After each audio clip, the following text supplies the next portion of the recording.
آپ حضرات کو معلوم ہے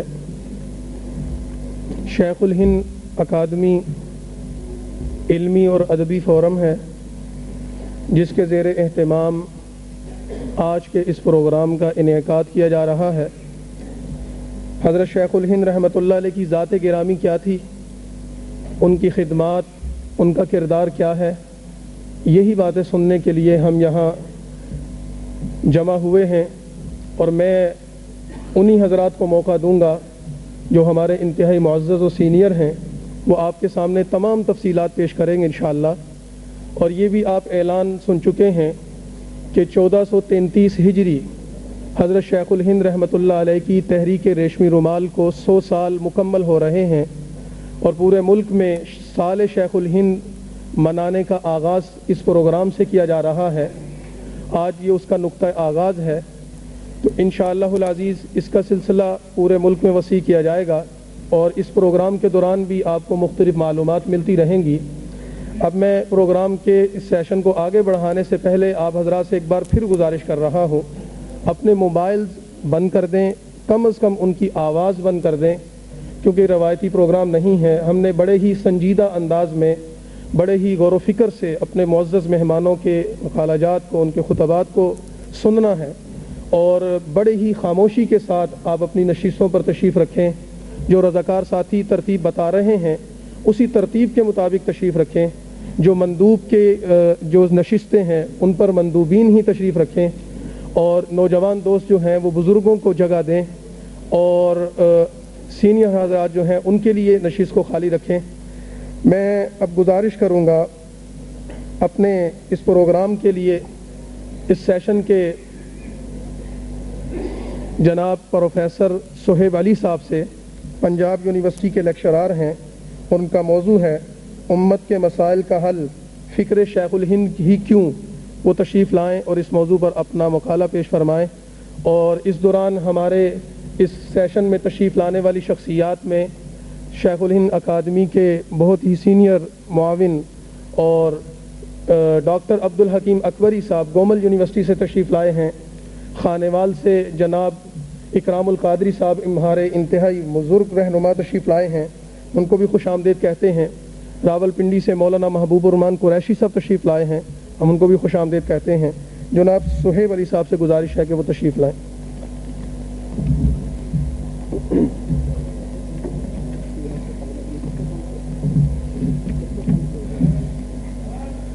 نحمدہ ونصلی علی رسولہ الکریم، اعوذ باللہ من الشیطان الرجیم، بسم اللہ الرحمن الرحیم۔ حضرات گرامی، السلام علیکم ورحمۃ اللہ وبرکاتہ۔ اس تلخ حقیقت سے انکار ممکن نہیں ہے کہ 20ویں صدی کے وسط میں مغربی نوآبادیاتی نظام کے خاتمے کے بعد سے اب تک امت مسلمہ اپنے بیشتر سنگین ترین مسائل کو حل کرنے سے قاصر رہی ہے۔ اس صورتحال کے پس منظر میں جو عوامل کار فرما رہے ہیں، بلا شبہ ایک حد تک ان کی ذمہ دار مغربی سامراجی طاقتیں ہیں، لیکن اصل کوتاہی بہرحال ہماری اپنی ہے۔ انسان نے اپنے مسائل کا حل خدا کی نازل کی ہوئی ہدایت سے بھی پایا ہے، اور اپنے کٹھن تجربات سے بھی۔ افسوس کا مقام ہے کہ مذہب سے بیزار مغربی اقوام کی طرح ہماری اکثریت بھی ٹھوکر کھا کر سیکھنے کی قائل ہے، بلکہ عموماً صرف ٹھوکر کھانے کا شوق پورا ہوتا ہے، سیکھنے کی نوبت شاذ و نادر ہی آتی ہے۔ ظلم و زیادتی کی دو تباہ کن وجوہات کی جانب توجہ دلاتے ہوئے رسول اللہ صلی اللہ علیہ وسلم نے فرمایا تھا کہ مسلمان وہ ہے جس کے ہاتھ اور زبان سے دوسرے محفوظ ہوں۔ حضرت علی رضی اللہ تعالیٰ عنہ نے اسی نبوی تعلیم کی بنیاد پر یہ دعویٰ کیا تھا کہ انسانی معاشرے کفر پر تو قائم رہ سکتے ہیں، لیکن ظلم پر قائم نہیں رہ سکتے۔ چنانچہ اس دور میں ہم مغربی ممالک میں جس اندرونی استحکام کا مشاہدہ کرتے ہیں، اس کی سب سے بڑی وجہ یہ ہے کہ وہ اپنی سرحدوں کے اندر تشدد اور تضحیک کی روش پر قابو رکھنے کے متعلق سنجیدہ ہیں۔ وہ اپنے ممالک کی سرحدوں کے پار بڑے سے بڑے ظلم و زیادتی کو روا رکھ سکتے ہیں، مگر اپنے ممالک کی حدود کے اندر وہ انسانوں کو ایک دوسرے کے ہاتھ اور زبان کے شر سے محفوظ رکھنا چاہتے ہیں۔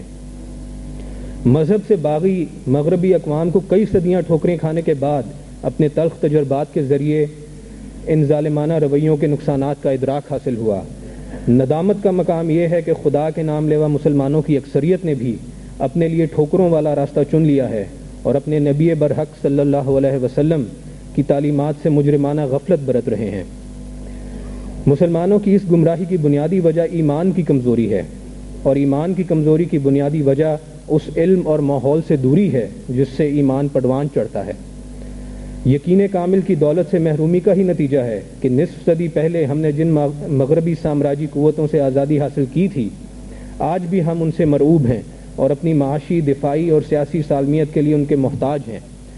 شاعر مشرق نے امت مسلمہ کے اسی حقیقی مرض کی تشخیص کرتے ہوئے فرمایا تھا، سن اے تہذیب حاضر کے گرفتار، غلامی سے بدتر ہے بے یقینی۔ آج 21ویں صدی کے دوسرے عشرے کے آغاز پر مسلم ممالک جس فیصلہ کن دوراہے پر کھڑے ہیں، اس مرحلے پر کسی ایک راستے کا تعین کرنا ناگزیر ہے۔ ترکی سے تیونس اور مصر سے لے کر شام تک مسلمانوں میں یہ شعور بیدار ہو چکا ہے کہ ان پر مسلط حکمران طبقے ان کے رہنما نہیں بلکہ راہزن ہیں، لیکن حکمرانوں کی تبدیلی کا لازمی نتیجہ نظام کی تبدیلی نہیں ہوتا۔ کسی ریاست کا نظام بدلنے کے لیے ضروری ہے کہ پہلے وہاں کے انسانوں کے طرز فکر و عمل کو تبدیل کیا جائے۔ دور حاضر کے مسلمانوں کا المیہ یہ ہے کہ وہ فرقوں کے علاوہ بعض مصنوعی فکری طبقات میں بھی بٹے ہوئے ہیں۔ فکری طبقات کی کشمکش میں سب سے نمایاں تقسیم جدت پسندی اور بنیاد پرستی کے مابین ہے۔ ایک اور طبقہ اپنے خود ساختہ صوفی اسلام کا پرچار کرتا ہے اور اسلام کے سماجی، معاشی اور سیاسی مقاصد اور قوانین سے لا تعلق ہے۔ اس انتشار اور افتراق کے پیش نظر یہ کہنا مشکل ہے کہ مشرق وسطیٰ میں اسلام پسند قوتوں کا مقتدر ہونا کتنا مؤثر اور دیر پا ثابت ہوگا۔ ایک جانب مسلم ممالک میں سیاسی تبدیلیوں کی لہر توقعات کو بڑھاتی ہے، تو دوسری جانب مسلمانوں کے فکری انتشار اور عملی بے راہ روی کی وجہ سے امیدیں پست ہو جاتی ہیں۔ یہ فکری انتشار اور عملی بے راہ روی اسلام اور مسلمانوں کی بقا اور کامرانی کے راستے میں سب سے بڑی رکاوٹ ہے۔ اس معاملے میں دو رائیں نہیں ہو سکتی کہ جہالت اور گمراہی کے پیدا کیے ہوئے مسائل پر قابو پانے کے لیے امت کے جس طبقے کی کوششیں سب سے زیادہ اہمیت کی حامل ہیں وہ علماء دین کا طبقہ ہے۔ لہٰذا اس امر کی اشد ضرورت ہے کہ طبقہ علماء میں سے ان حضرات کو بطور نمونہ سامنے رکھا جائے جو امت کی بہترین علمی روایات کے امین ہونے کے علاوہ عملی جدوجہد کے متعلق بھی ایک واضح اور جامع لائحہ عمل رکھتے ہوں۔ غلط ترجیحات قائم کرنا، دینی جدوجہد کے بعض شعبوں پر توجہ مرکوز کر کے باقی شعبوں سے صرف نظر کرنا اور مسلمانوں کے بعض طبقوں کے لیے خیر خواہی کے جذبات ختم کر لینا، یہ وہ غلطیاں ہیں جن کی وجہ سے طبقہ علماء کے کئی افراد اور جماعتیں اپنی کاوشوں کو مؤثر بنانے سے قاصر رہے ہیں۔ چنانچہ اقامت دین کی جدوجہد کو مؤثر بنانے کے لیے ان علماء کرام کی مثالوں کو سامنے رکھنا ہوگا جن کا دائرہ فکر و عمل وسیع، مثبت اور ہمہ جہت تھا۔ بر صغیر جنوبی ایشیا بہت خوش نصیب ہے کہ ان کے سامنے طبقہ علماء کی ایک شخصیت اور جماعت کو بطور نمونہ پیش کیا جا سکتا ہے جن کی وسیع اور عمیق نظر دینی جدوجہد کے تمام شعبوں پر حاوی تھی۔ 1857 میں جنگ آزادی کی ناکامی کے بعد حضرت مولانا قاسم نانوتوی رحمۃ اللہ علیہ اور حضرت مولانا رشید احمد گنگوہی رحمۃ اللہ علیہ نے اپنی انتھک کوششوں سے اسلام کے علوم، اس کے فکر اور کردار کے تحفظ کا جو کارنامہ سر انجام دیا، اس کی وجہ سے انہیں بجا طور پر مجدد الفسانی اور شاہ ولی اللہ کے علمی اور روحانی خانوادوں کا حقیقی جانشین کہا جا سکتا ہے۔ حضرت مولانا قاسم نانوتوی اور حضرت مولانا رشید احمد گنگوہی نے اپنے رفقا کے ہمراہ جن دینی تعلیمی اداروں کی بنیاد رکھی، ان میں دارالعلوم دیوبند کو ایک مرکزی حیثیت حاصل ہوئی۔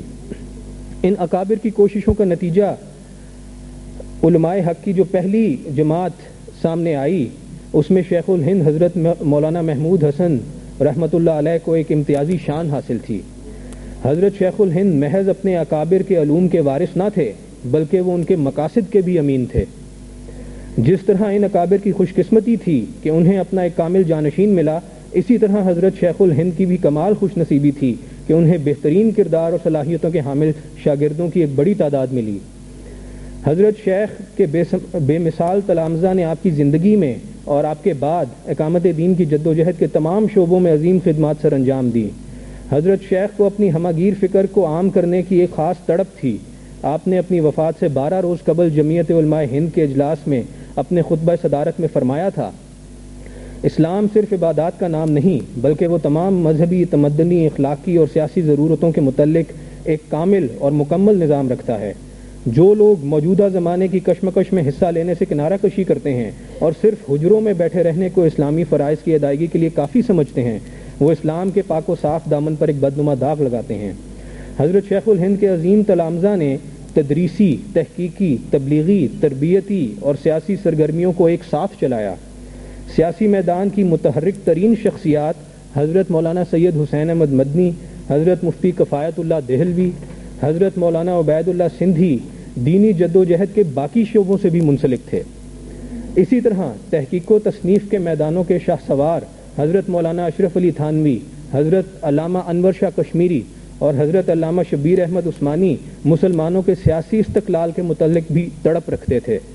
حضرت شیخ الہند اور آپ کا مکتبہ فکر اپنی اسی فکری اور عملی ہمہ گیریت اور اپنے بلند کردار کی وجہ سے ایک بہترین نمونے کے طور پر ابھرتے ہیں۔ اس دعوے کی حقیقت سمجھنے کے لیے ہم حضرت شیخ الہند اور ان کے مکتبہ فکر کی امتیازی خصوصیات اور خدمات کا ایک سرسری جائزہ پیش کرتے ہیں۔ حضرت شیخ الہند نے قرآن مجید کو اہل اسلام کے دینی وجود کے لیے ایک مستحکم ترین بنیاد کے طور پر پیش کیا۔ آپ نے مالٹا کی قید سے واپسی پر دارالعلوم دیوبند میں خطاب کرتے ہوئے فرمایا تھا، میں نے جہاں تک جیل کی تنہائیوں میں اس پر غور کیا کہ پوری دنیا میں مسلمان دینی اور دنیاوی ہر حیثیت سے تباہ کیوں ہو رہے ہیں تو اس کے دو سبب ہی معلوم ہوئے، ایک ان کا قرآن کو چھوڑ دینا، دوسرے آپس کے اختلافات اور خانہ جنگی۔ اس لیے میں وہیں سے یہ عزم لے کر آیا ہوں کہ اپنی باقی زندگی اس کام میں صرف کروں کہ قرآن کریم کو لفظاً اور معناً عام کیا جائے اور مسلمانوں کے باہمی جنگ و جدال کو کسی قیمت پر برداشت نہ کیا جائے۔ اسی سوچ کے تحت حضرت شیخ الہند نے مالٹا کی اسیری کے دوران قرآن مجید کا ترجمہ فرمایا اور ابتدائی صورتوں کی تفسیر بھی تحریر فرمائی۔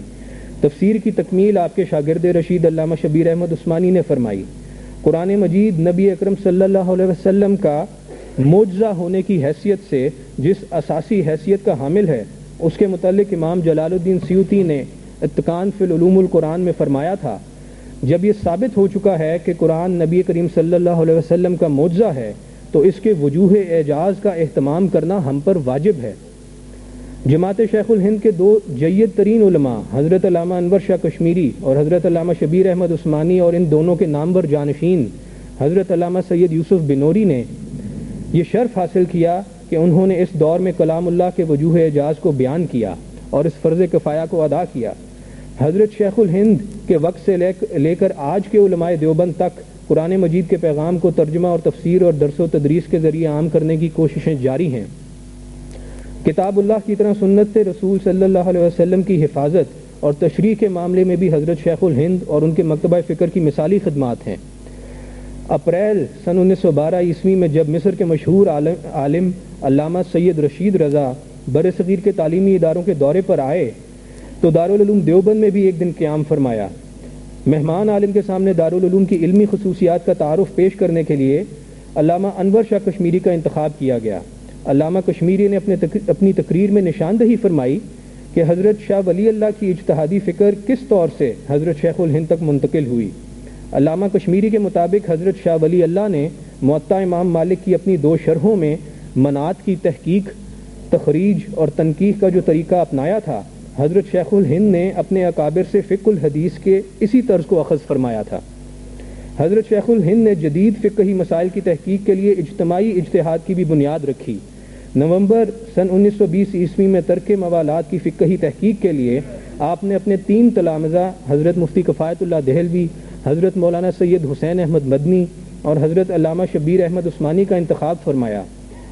ان تینوں حضرات کی فقہی تحقیق کو سامنے رکھ کر حضرت شیخ الہند نے حتمی فتویٰ جاری فرمایا۔ علامہ انور شاہ کشمیری نے امام طبرانی کی بیان کی ہوئی ایک سکہ حدیث کی بنیاد پر فقہی مشاورت کی اس صورت کو دلیل کی روح سے ثابت کیا۔ چنانچہ حضرت شیخ الہند کے وقت سے علماء دیوبند جدید مسائل کے متعلق انفرادی رائے قائم کرنے کے بجائے اجتماعی اجتہاد کو ترجیح دیتے آئے ہیں۔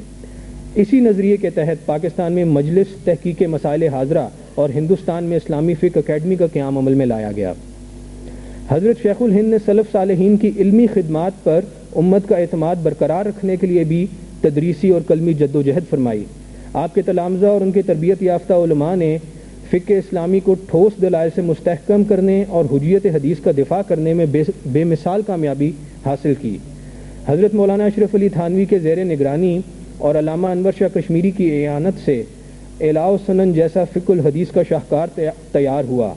20 جلدوں پر پھیلا ہوا حضرت علامہ ظفر احمد عثمانی کا یہ علمی کارنامہ اپنی نظیر نہیں رکھتا۔ اسی طرح علامہ شبیر احمد عثمانی کی شرح فتح الملہم نے حضرت شیخ الہند اور ان کے بلند مرتبہ اساتذہ حضرت مولانا قاسم نانوتوی اور حضرت مولانا رشید احمد گنگوہی کی اجتہادی فکر کو محفوظ کرنے میں ایک اہم کردار ادا کیا۔ مولانا مفتی تقی عثمانی صاحب کے ہاتھوں جب اس عظیم عربی شرح کی تکمیل ہوئی تو وقت کے جید ترین عرب علماء نے اس کارنامے پر خراج تحسین پیش کیا۔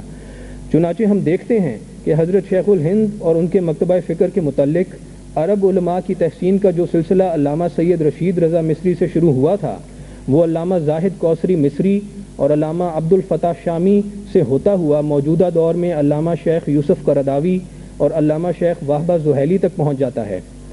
بلا خوف تردید یہ کہا جا سکتا ہے کہ حضرت شیخ الہند کا مکتبہ فکر امت مسلمہ کی بہترین فقہی روایات کا امین ہے۔